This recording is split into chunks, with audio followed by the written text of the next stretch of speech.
After 60, the loss of leg strength doesn't happen slowly. It happens quietly and much faster than most people realize. Many only notice when standing up from a chair becomes difficult, stairs start to feel risky, or balance begins to fail. And almost everyone has heard the same advice their whole life: walk more, walk every day. But if walking really prevented muscle loss after 60, why do so many people still lose leg strength? This silent process has a name: sarcopenia, and it progresses even in people who never stopped walking. The problem isn't a lack of effort, it's a lack of the right stimulus. Muscles need to push, support, and stabilize the body against gravity. Walking barely demands that, because the movement is predictable and repetitive. Before we continue, write your name and where you're watching from in the comments. I read and reply to everyone, and that helps this content reach more people over 60. That's exactly why today I'm going to show you 3 simple Japanese exercises used to preserve strength, stability, and control after 60.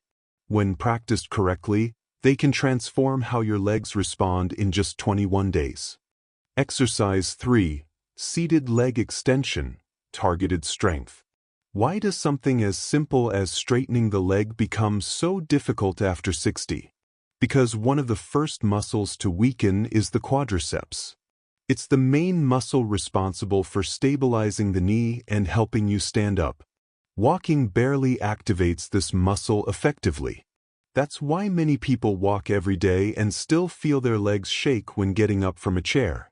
To perform it, sit on a sturdy chair with your back supported and your feet on the floor. Slowly extend one leg until it's parallel to the ground. At the top, hold for 2 seconds, consciously contracting the thigh. Then lower the leg slowly over 3 seconds without letting it drop. Control matters more than height. Start with 2 sets of 8 to 10 repetitions per leg. Rest briefly and keep the movement slow at all times. Over time, increase the hold at the top to 3 seconds or add a 3rd set. This exercise restores strength exactly where it usually disappears first.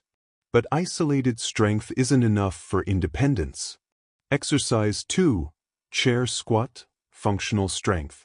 There's one movement that determines whether you'll remain independent, and it isn't walking.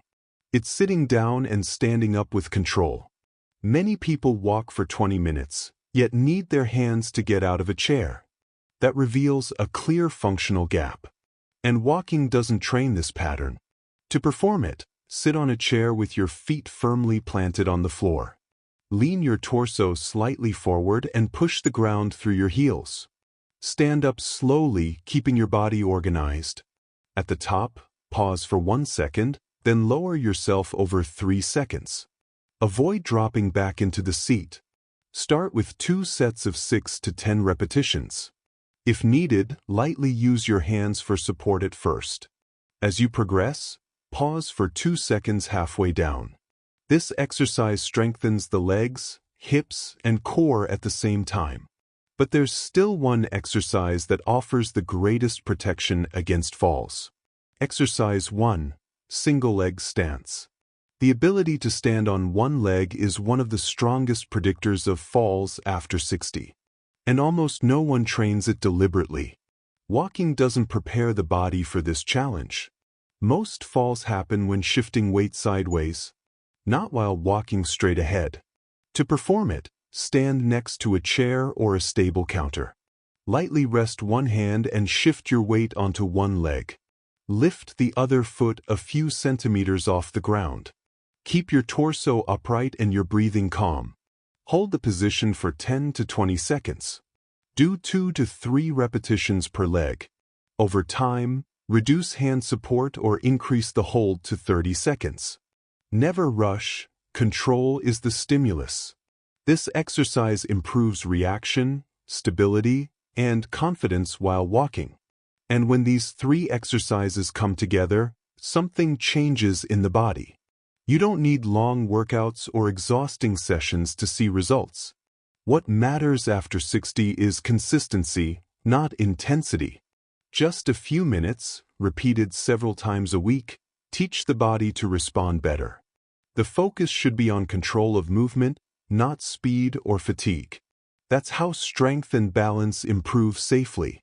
Organize your routine so it's easy to maintain. Choose fixed days of the week and repeat the same exercises. Start slowly, respect your limits, and progress gradually. Even small improvements significantly reduce the risk of falls. And that leads to an important conclusion. Walking isn't bad, it's just incomplete when used alone. Strength, balance, and control require specific stimuli. When you train these three elements, the body begins to respond. Within 21 days, many people already feel firmer and more confident when moving. The difference shows up in simple daily tasks. Independence isn't lost because of age. It's lost when certain movements stop being trained. The good news is that the body remains capable of adapting. You just need to provide the right stimuli consistently, and results begin to appear. Before we finish, there's an important detail almost no one explains. These exercises don't work because they're new or different. They work because they restore stimuli the body gradually abandoned.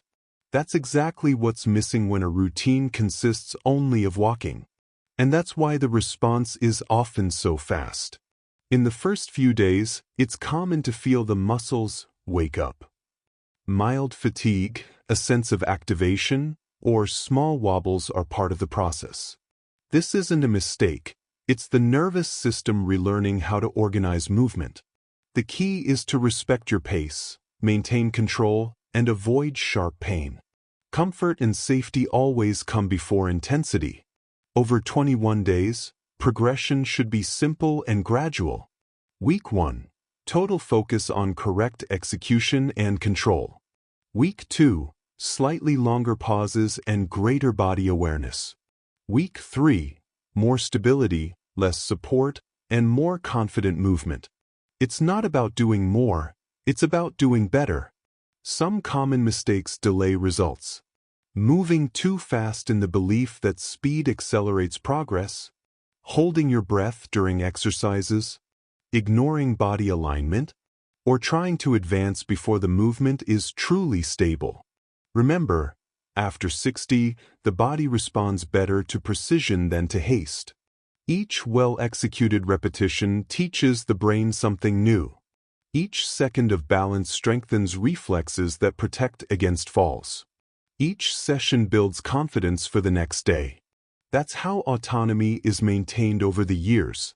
If you practice these exercises consistently, you won't just walk better, you'll move better, with more control, less fear, and greater safety. And that completely changes how you live day to day. Because longevity isn't just about living longer, it's about remaining capable. If this content made sense to you, like the video and share it with someone who needs to hear this. Subscribe to the channel to keep learning simple, effective movements for longevity. And write in the comments your age, where you're watching from, and which of these exercises you're going to start today.